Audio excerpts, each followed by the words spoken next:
But where do you think he wasn't a leader where it affected him on the court? Are you talking about Brooklyn? Like, what's a specific example of that? Me personally, the only thing that I would say, first of all, I didn't like the move to Golden State, but only because he's so phenomenal that I knew it dramatically shifted the balance of power. And thank you for coming on the air, JJ, and confirming what we all knew. When you sat up there and said the second he went to Golden State, y'all all knew it was over. That's what I'm saying. And so as a fan, we want competition. We want the great ones teaming up with one another as opposed to joining. That's just a preference. He doesn't owe it to us or anything like that. Wait, but we knew when he joined the Splash Brothers, nobody had a chance. Hold on, isn't that the same thing? What? You want the great ones teaming up with each other instead No. of I said you want other? I said you want the great ones competing with one another. That's what I said. This is what I want to understand. When was Kevin Durant not a leader, and that affected the production of the team on the court? Like a concrete example of when that happened. And one other thing, Stephen A., when he says, I want to be a leader but not a leader, I think what he's saying is, I am a leader, but it's a different way. So I don't want to be thought of a leader like these other guys with the charismatic personalities that play the media game in the way that he leads. That's where I think he's leaning towards. Okay, Molly, but again, you host the show, and there have been times where you've been deflective towards a Tom Brady as opposed to somebody else, or Patrick Mahomes as opposed to somebody else. As we cover and watch the sport and we see what works for certain people, we might want their behavior to be mimicked because we may believe that that is an ingredient for success. It doesn't mean that it's a crime for him to be otherwise. We're just pointing to that. That's number one. But number two, you can point to answer your question directly. You can point to him in a relationship that ultimately fractured to some degree in Oklahoma City between him and Russell Westbrook before he went to Golden State.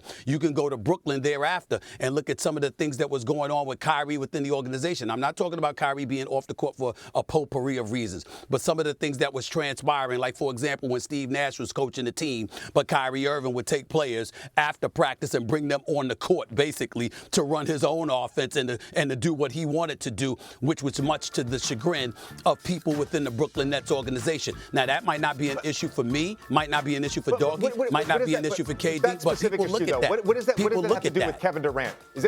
So Kevin Durant is guilty of being a bad leader by association? No. Nobody said, but I never said he was a bad leader. What I'm saying to you is this: when you ask the question, JJ, I'm saying to you, you still haven't actually addressed the question that I really want to get to the root of, which is, when did it become the player's job to educate the players? So now our expectation all of a sudden to educate the players? No, to educate the fans. So the I didn't say it was their job. That's literally how you started this entire segment. That's you talk about how I said. I'm saying it would be nice. In other words, when you have perception that you're fighting off. I didn't realize that was his job. I didn't say it was his job. So we expect him to go out. I did not say it was his job. Average 25 points a game. I did not say it was his job. Be the best mid-range scorer. I did not say it was his job. All of that stuff. Do you really want to compete with me about creating narratives? You really want to do that? Because I did not do that. I did not say that. I'm asking you to answer my question. And I'm telling you I did. We can roll the tape back. No, you did not. Go ahead and roll it back. Okay. What did I say? We don't have the tape right now. We can get the tape, what you said earlier, and we can absolutely roll that a little later and react. I did not say it was his job. Let's drop the subject because we don't remember. I don't have the transcript in front of me, so I want to be honest to everyone at home. We'll get that sound and we'll replay it. You can ask the question again, and Stephen A. can react. Give me a moment that we can work on that. Mad Dog, I want you to jump in on that. Well, here's the thing I would say about Kevin Durant that to me separates him from what I would know. He's an all-time great, and I love to watch him play too. I'm not talking about him on the court. I'm talking about him sort of being a leader of a team. He had a 3-1 lead against Golden State, and they had an 8-point lead in 4 minutes to go in Game 6 at home. They lost that series, and 10 minutes later, he joined the team to beat him. That is ridiculous. You are, in my eyes as a sports fan, you are not living that down. Now, LeBron did the same thing, but at least LeBron went back to Cleveland to win a championship. He did not do that. Not only that, he followed Kyrie Irving with the Nets. And forget Nash. He let Irving fire Atkinson because they were on a team, and Irving told Marks, I don't want this guy coaching me. And so Durant let Irving fire Atkinson, who's turned down 1 million jobs, who is now Kerr's #1 assistant with the Warriors, who's a hell of a coach. And Irving got him fired, and Durant let that happen. That's not leadership. Durant says, hold on now, I'm better than you. I like the guy. He stays. Let's see what he can do. We just don't fire him because you got a little, because you don't let Irving run your team when you're Kevin Durant. And Irving's been a disastrous whole career with these teams. So from that perspective, that is where I part ways with Durant being this quote-unquote great leader. Again, here is the bottom line as a sports fan.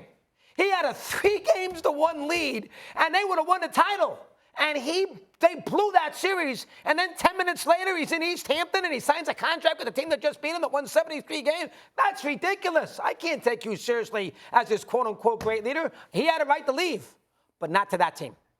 Go somewhere else. Well, it goes back to the original point that he made and that I made, which is that there's different forms of leadership. And I agree with that. maybe he's not that type of leader.